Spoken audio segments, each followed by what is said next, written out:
So this is a lecture series on how business can better serve society. So not just generate profits, but also provide fulfilling jobs, preserve the environment, and also products and services that transform customers' lives for the better. Now, in the first 3 lectures, we've looked at businesses, companies, how they can serve society. Today, we're going to switch track and we're going to look at investors. So these are the people who own shares in companies. So investors are a huge part of our ecosystem. Anyone here who has a pension, that pension fund will be putting money in companies.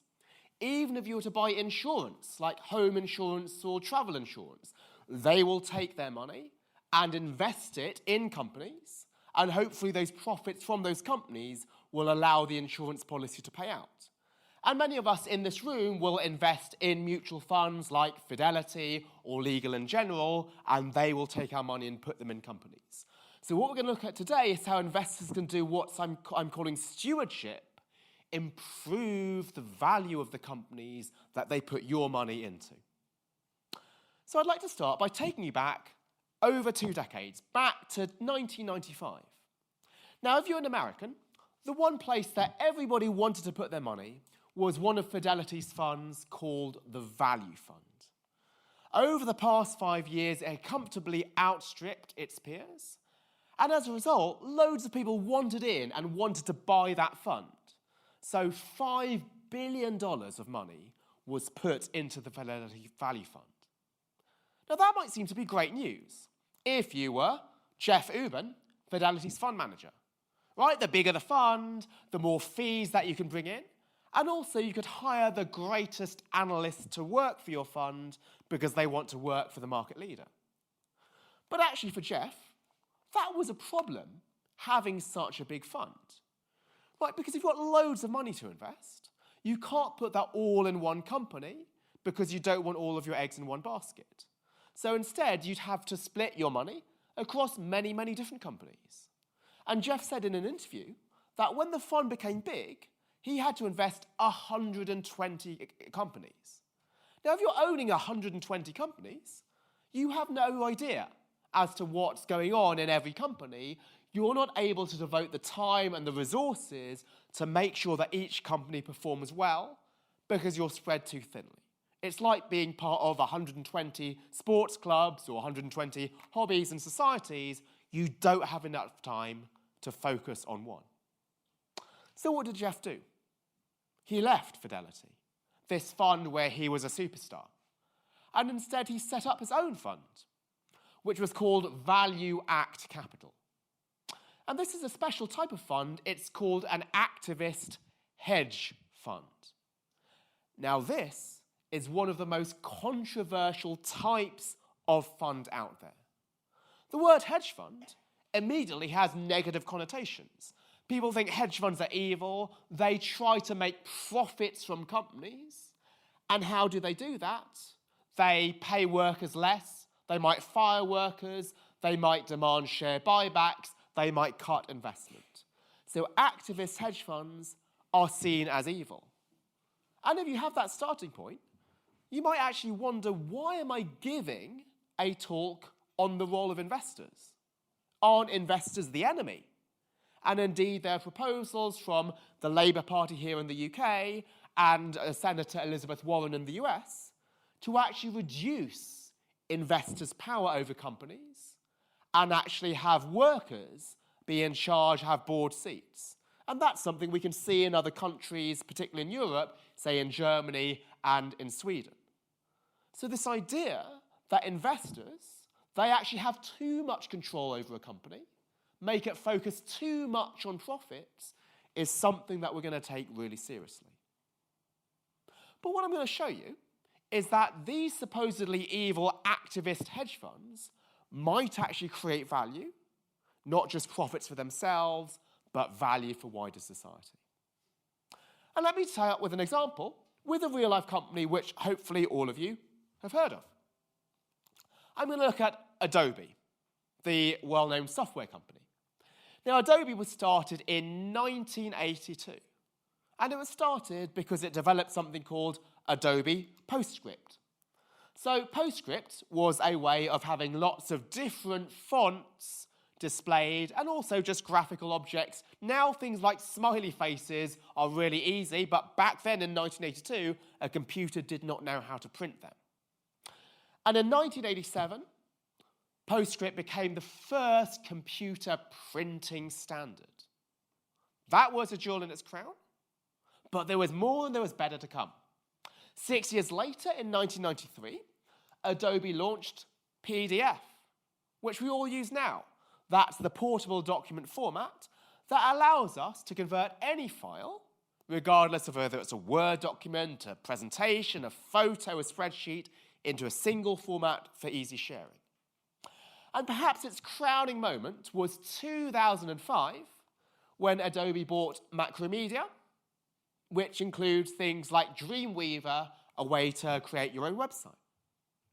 And so for a couple of decades after its founding, Adobe was a brilliant company. But then, like many other companies, like Kodak, which we looked at in the last lecture, Adobe started to lose its way. So Creative Suite, into which it had adopted its Macromedia applications, started to have poor sales. People just weren't interested. Now, Apple had been a big catalyst for Adobe's success. They had a 5-year license for PostScript when it launched back in 1982, and nobody had trialed it. Apple took a punt, and was why it was so successful. But now, Apple turned and gave it a hammer blow. It refused to allow Adobe's Flash on its products, and instead it preferred HTML. And those of you who will have iPhones, you will know that actually it's quite difficult to use to view some Adobe documents on your phone because of this decision.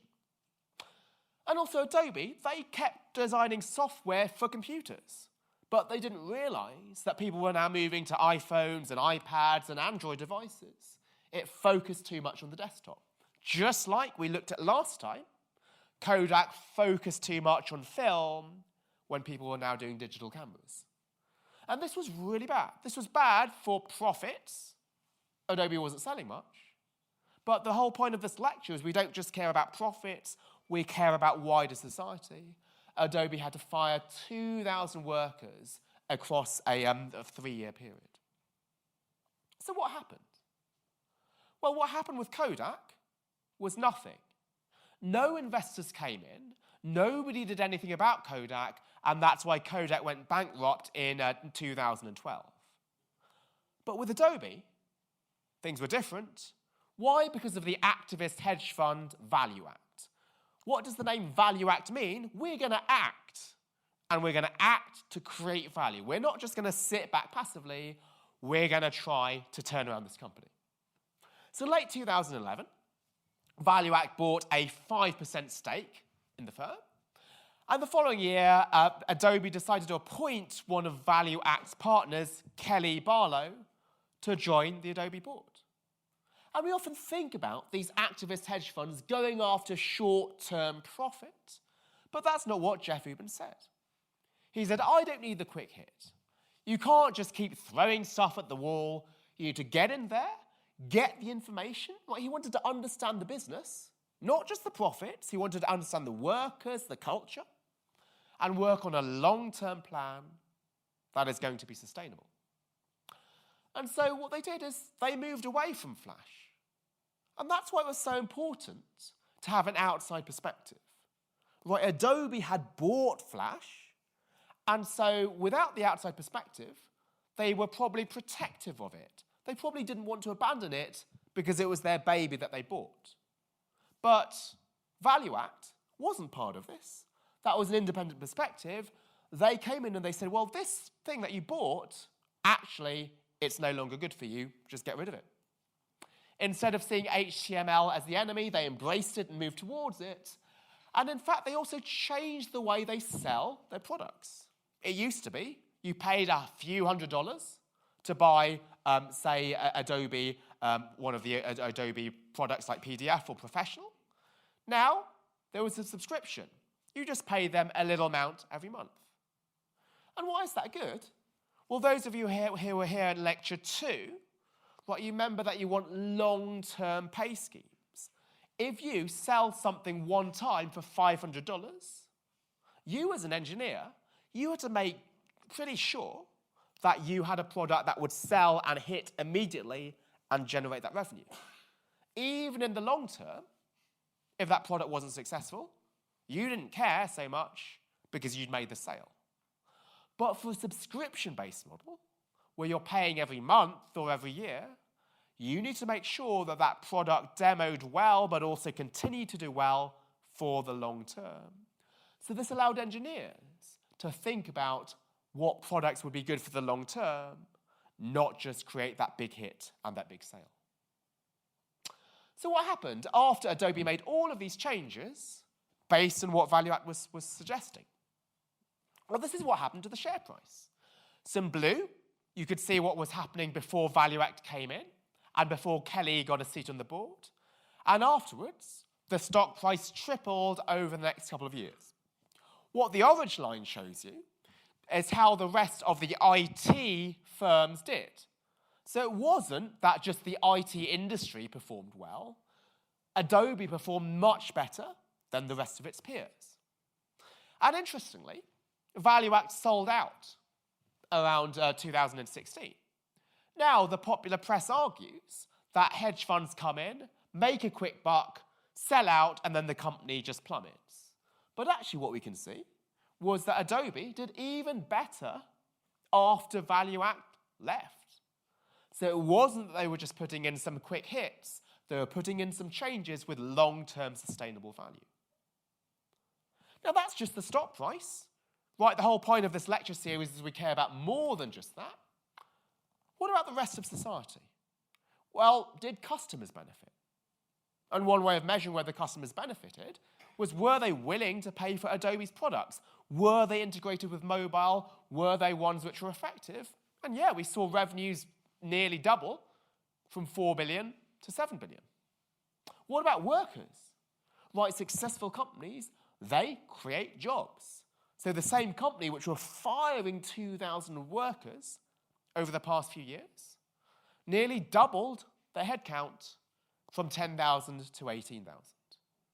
And what about taxes? Right, successful companies, they grow, they make profits, and if they are responsible, which not every company is, but responsible companies recognize their responsibility to the public finances. The tax paid actually more than doubled from 200 to 443 million.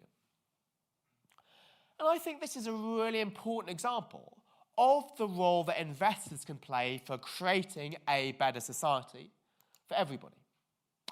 And this role and this story goes against a lot of current thinking. Now, I'm going to go back to a diagram that I've shown in every lecture so far, and apologies for those of you who've seen it before, but this shows that there's a unifying theme behind what I'm saying. So we often think about the value that a company creates as being represented by a pie. And we often think that pie could either go to investors in the form of profits, or it could go to society. It could go to workers in the form of higher wages, customers in the form of lower prices, the environment in the form of lower emissions. And the big fear is that investors are the enemy. In order to try to make money so that an insurance company can pay out its claims or a pension fund can pay its pensioners, you might think that investors will take slices away from everybody else. How does it do it? Cut wages, charge high prices to customers, and maybe just pollute the environment. And that is indeed the view of many people, and these are influential people, and this may indeed affect why we see so many calls to restrict their power. So a well-known book called Capitalists Arise says they call activists terrorists. Terrorist activists might come in, strip out the cash, fire up to thousands of employees, stop trading, and flip the company in a number of years. If that is true, I'd agree with the author. We want to stop investors having a say. And similarly, Marty Lipton, a very well-known lawyer in the US who defends against these activists, he said, based on the decades of my and my firm's experience of advising companies, activists are really evil. But another common theme throughout my entire lecture series is that we need to base our views on evidence. Right? So it's easy just to say, I think activists are evil, they're terrorists, but is there actually any evidence to back this up?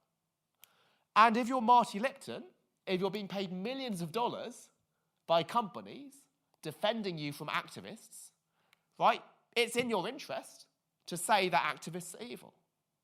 So by making these statements, and actually by making such strong statements, they might convince you that you don't need any evidence because these statements are so strong.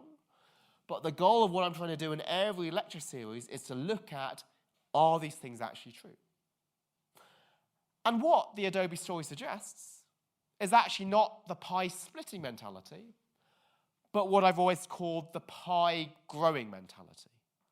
Yes, it's true that if you are Value Act, or if you're a pension fund, or if you're an insurance company, you need to generate profits in order to pay your insurance claims and pay your pensions. But notice, all of those investors, they need to generate profits in the long term. Right, a pension fund needs to pay out pensions now, next year, and the next 10 years. Most of these insurance companies, they intend to be around for decades. So they know that if they invested in a company, and if they were to, say, cut wages and cut investment in order to generate short-term profits, that would not generate profits in the long term, and it would not allow them to serve their claims.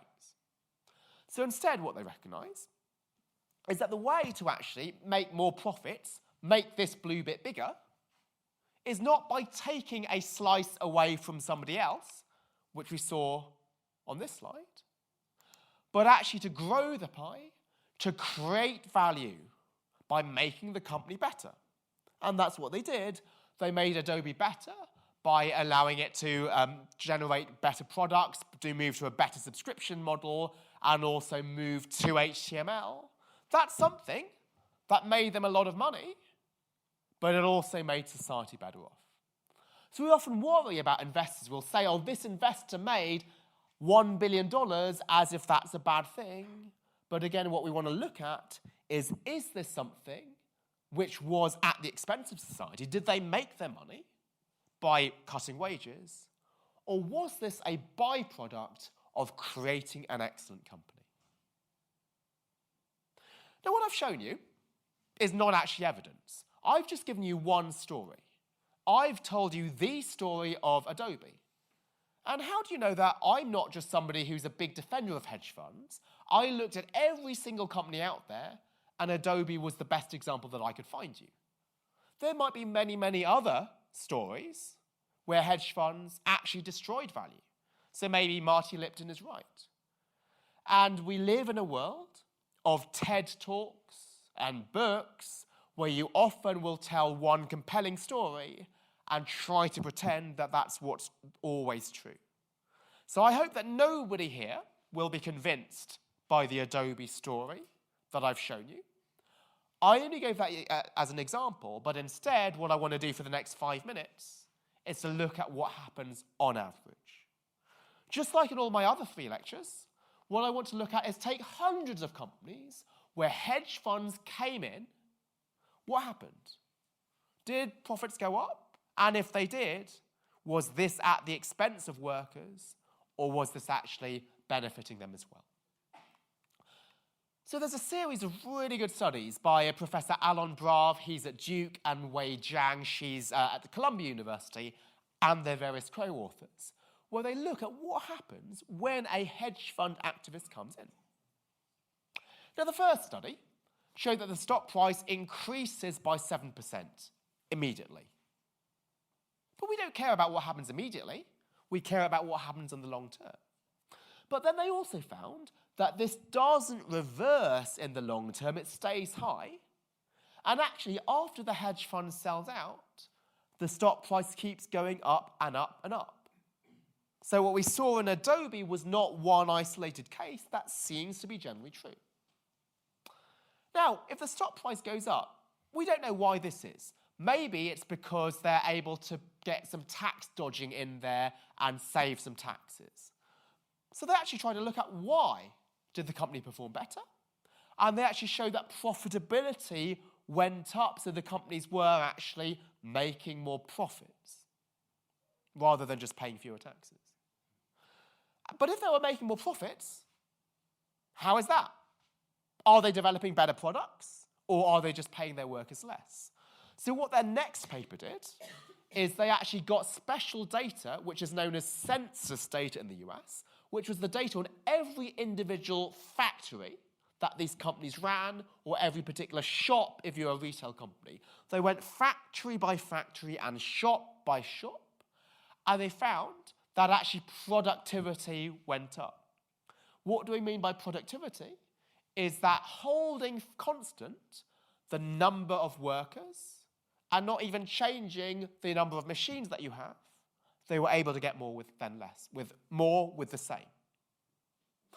Well, you might think, okay, maybe they're not hiring more workers, but maybe they're just working those workers longer hours and turning it into a sweatshop. But actually, they showed per employee hour worked, productivity went up. And also this happened even though wages did not fall, so it was not that they were squeezing more out of workers, they were just putting in better techniques. Now, one concern that we have with investors is when they come in, they lead to maybe some shops being sold or some factories being sold. And that's something that we call asset stripping. But in fact, what these researchers did is they took the plants that were sold by the fund and looked at how they did under their new owner. And what they found was they actually did better. And that sort of makes a lot of sense. So let's say you're the manager of a football team, and you've got a great striker, but that striker is just sitting on the substitutes bench.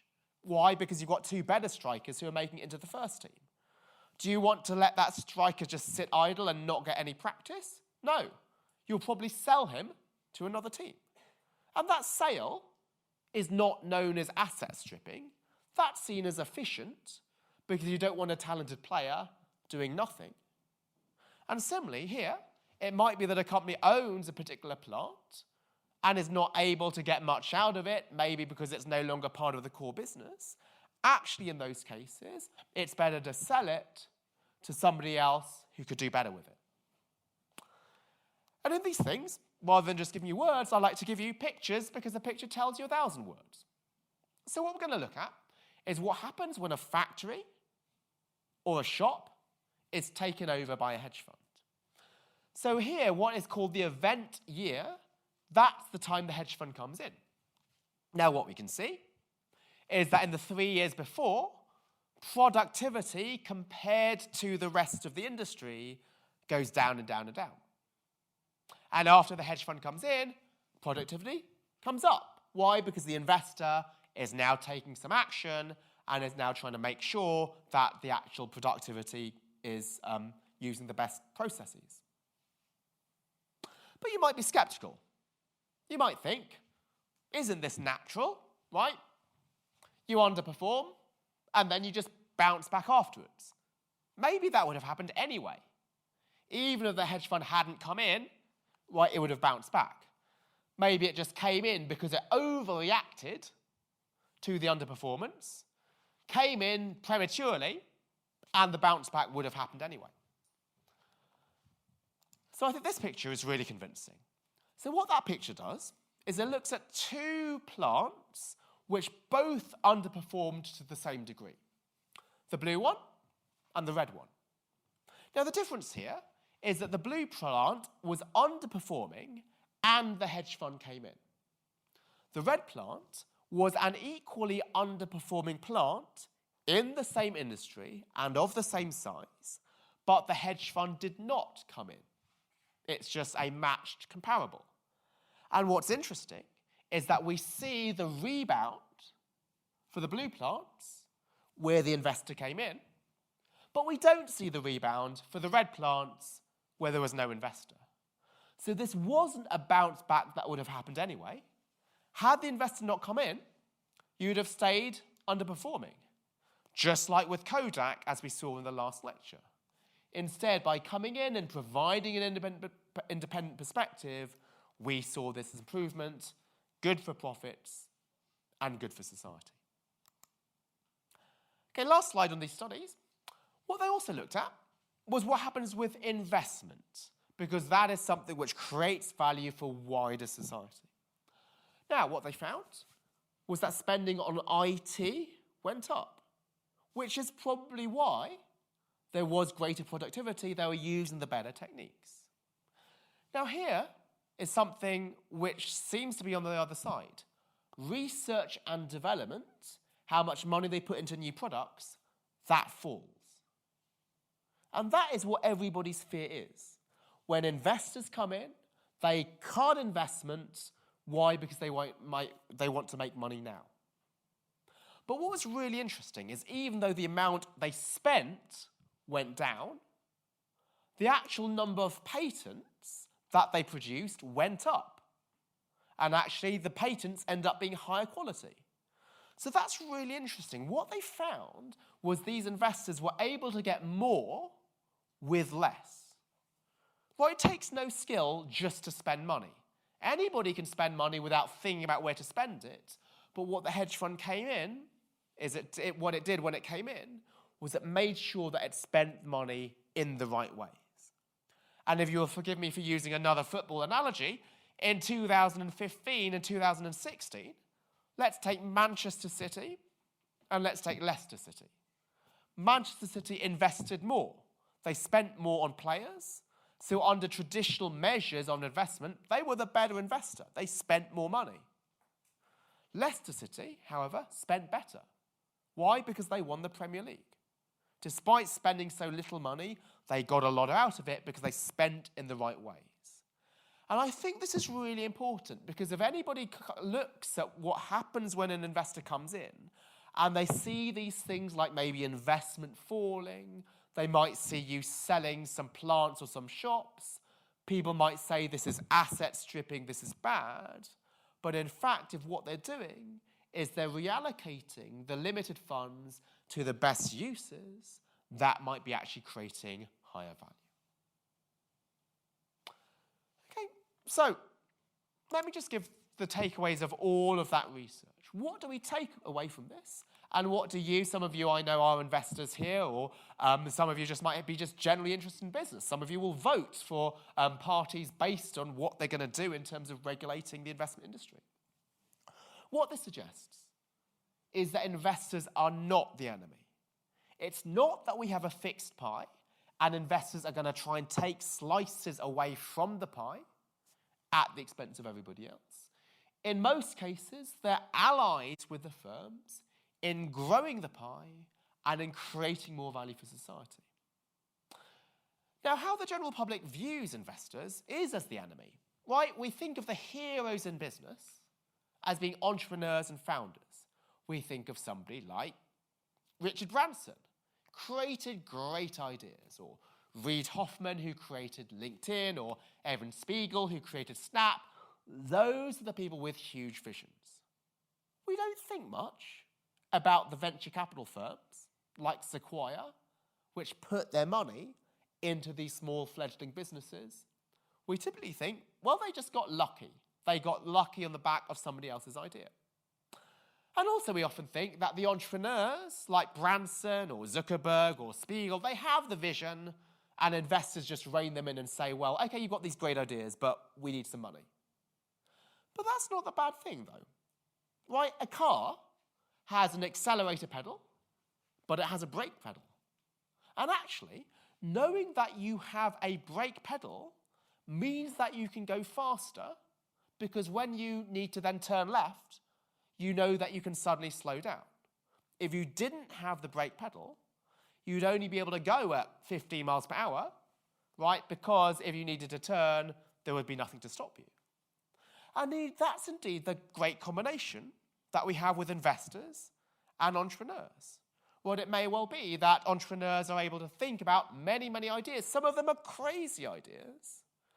But if you know that if you've got an engaged investor with the long-term interests of the company at heart, they'll evaluate these ideas And sometimes they'll tell you not to go with a certain course of action. So as some investors tell me, they see themselves as an independent sounding board to discuss potential strategies and ideas with management. Now, this does not mean that all activism creates value. Well, I've shown you on average these things work.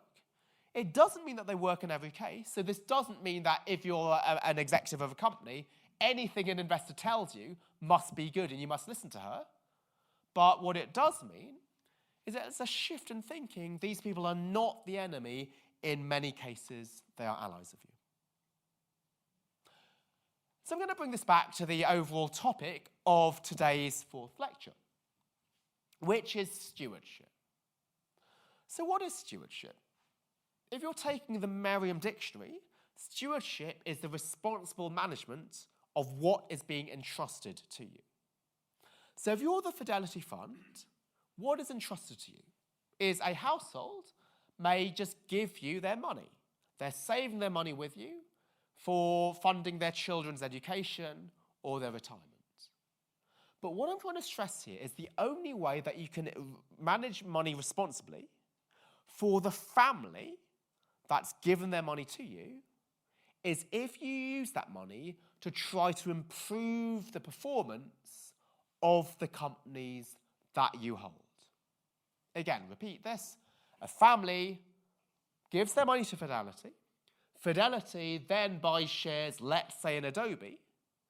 The only way that Fidelity can be good stewards for the family is if it makes sure that Adobe does well so that the family gets good long-term returns. So what we're going to define stewardship as is that it's an approach to investment that tries to improve the value that companies create for society. So it's not just a case of buying shares and then going away for 10 years and then suddenly waking up and hoping, oh, has this company done well? It's instead to be actively involved in how the company is being run and understand it and engage in a dialogue with the company to make sure that they are indeed creating long-term value. Now, there are two ways in which an investor can improve the long-term value of the companies they're investing in. Now, the most common way, which most people are aware of, is what I presented. That's called engagement, or it's otherwise known as voice. So what that involves is you making suggestions for how a company should do things differently. So it might involve, say, move away from Flash, move to HTML. Move away from selling your products, move to a subscription model. That's what indeed we saw with Adobe. And those are many ways in which engagement happens. And sometimes we can look at ways in which this happens in the UK. So, say with Sports Direct, there was engagement looking into their working practices, the allegations that they're mistreating their workers. However, that is not the only way in which you can engage in stewardship. There is another way that you can engage in stewardship, which is by selling your shares and walking away from a company if that company is not generating long-term value. And I'm going to spend my final 15 minutes or so on this idea of exit, because this is something which is often not seen to be good stewardship. People say that actually if you sell your shares and you walk away from a bad company, that is being irresponsible. But what I hope to try and convince you is actually that this could be good stewardship and that could actually surprisingly improve the performance of a company. How? Well, what are the concerns? The concerns that people have is they say, well, an investor who sells their shares, they're just being short-termist. Right? So if there's a company and the company knows that if the company doesn't generate short-term profits, then the investor will sell. Then the company will be forced to generate short-term profits to stop the investor selling. And how will that generate short-term profits? By cutting investment. let me repeat this. The threat of an investor walking away forces companies to be short-termist to stop the investor walking away. And that's why people are worried about investors. They might say, if you don't pay out enough money to me in dividends, we're going to walk away. And the need to pay out dividends means that you can't invest. But actually, that's not the case. Because it might be the case that investors sell for other reasons. They might sell not because you haven't made short-term profits. They might actually sell because you've made too much profit in the short term. You might think, well, that sounds crazy. But let's take the company Ford. In 2015 and 2016, Ford made record profits in its history. Yet the stock price went down and down and down. Why? Because investors realized, why was Ford making those profits? It was making those profits because they were not investing enough in self-driving cars. So the role of an investor here is actually to make sure that if you are to sell the stock, make sure that you sell your shares, not on the basis of short-term profits, but your assessment of the long-term value that the company is creating. So I agree with everybody who's critical of investors selling. If investors sell based on the short term, right, that's no good. That's just like people, a boss who fires an employee because the employee has just made one mistake. We don't want to engage in that knee-jerk reaction. However, if indeed the boss fires an employee because the boss knows that the employee has made a lot of profit, but through unethical ways, that's not necessarily a bad thing. And similarly, if we have investors who base their decisions not on short-term profit, but the way the business is conducting itself, the way that you're investing for the long term, then that's actually good. An investor who never sells doesn't hold a company to account. You could be a company like Kodak, ignoring the change in digital technology, just sitting back and producing film. And if your investors are just asleep and doing nothing, you don't need to change.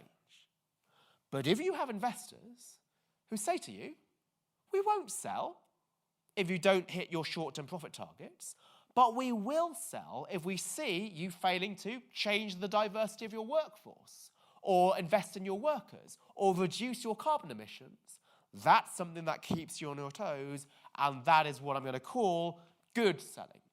So why I'm calling this not just exit, but monitoring, is that when you decide whether to sell or not, you can't just look at earnings on Yahoo Finance.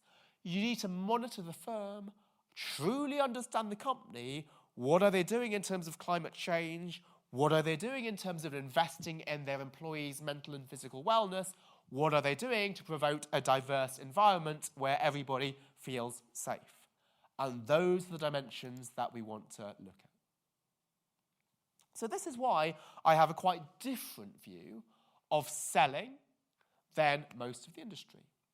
What they look at is the horizon of an investor. Do you hold your shares for 10 years or do you hold your shares for 1 year? And they say, well, if you hold your shares for 10 years, you're more long-term, you're more patient, that's better. Somebody who sells their shares after 1 year, that's no good. But what I say matters is not how long you hold your shares for, which I call the horizon, but which I call the holding period. But what I'm going to talk about is your orientation. Do you think about long-term considerations, or do you think about short-term considerations when you choose to sell? And interestingly, it seems strange that people don't like selling by investors because they do like boycotts by customers. Right, if you're a customer and a company is doing animal testing, right, it's seen to be quite good for customers to boycott you. For example, about a couple of decades ago, NatWest was funding Huntington Life Sciences, which engaged in animal testing. And there are lots of protests about that. And customers would walk away from NatWest because they were concerned that NatWest was funding animal torture. And notice here that why they chose to walk away wasn't based on short-term profit, but was based on ethical considerations. So if indeed customers can walk away if a company is being unethical, then it's actually fair for investors to walk away if a company is generating profits unethically. Now, if you're an investor and a company is being unethical, the best thing for you to do before you sell is actually to engage and speak to management and try to get them to change. But no matter how much you try to speak to management and get them to change, in some cases they refuse to listen to you. So some of you will know the collapse of Carillion, the outsourcing company in the UK, which lost a lot of jobs and a lot of money. Now, the government report in Carillion showed that actually some investors, in particular Standard Life, they tried to engage as early as 2014.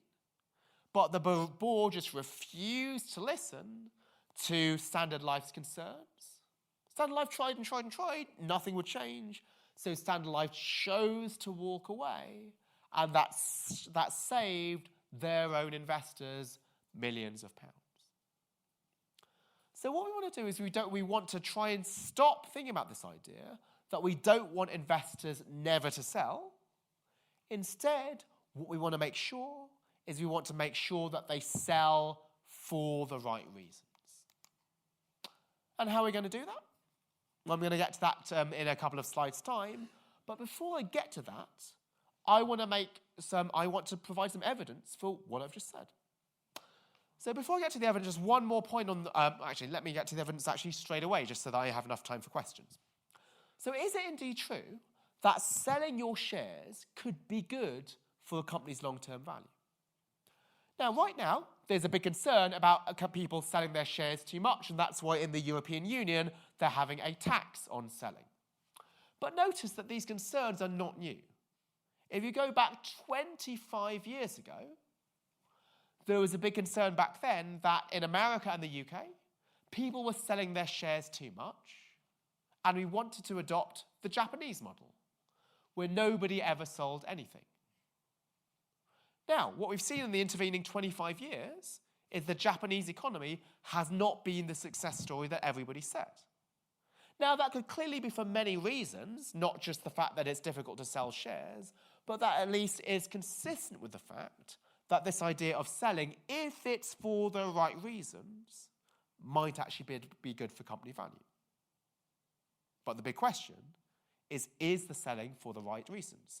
Sometimes it is indeed not. We have these high-frequency traders who flip the company within a couple of seconds. Clearly, they don't have enough time to understand corporate culture and employee diversity and so on. But they're not all the investors out there. So this is what a study did. What a study looked at is what happens when you change the ease in which you can sell your shares. And indeed, there was a law change in the US in 2001. Before then, you had to quote the price of a share in 1/16 of a dollar. A 16th of a dollar is about 6 cents. So if the share price was now $10, if you sold the shares, you had to move it down by at least 6 cents. So from 10 to 9.94. So you'd have to pay 6 cents to sell. What they did was they changed it from 1/16 to 1 cent. So now, if you sold your shares, you'd sell it from 10 to 9.99, not 9.94. So it's easier to sell because you get a higher price. And so trading became much easier after that. And interestingly, what we found was that trading improved long-term firm value. It didn't actually reduce it. And it improved firm value, particularly for companies with large shareholders. And that is the answer to the question that I mentioned earlier. How do we make sure that when investors sell, it's for the right reasons? It's because they're looking at long-term considerations, not just short-term earnings. What matters is we want large investors which have a lot of skin in the game. which, to close the loop, goes back to what I said right at the start of the lecture. If you own shares in 120 companies, you just don't have the time to figure out how is each company thinking about the mental and physical wellness of their employees.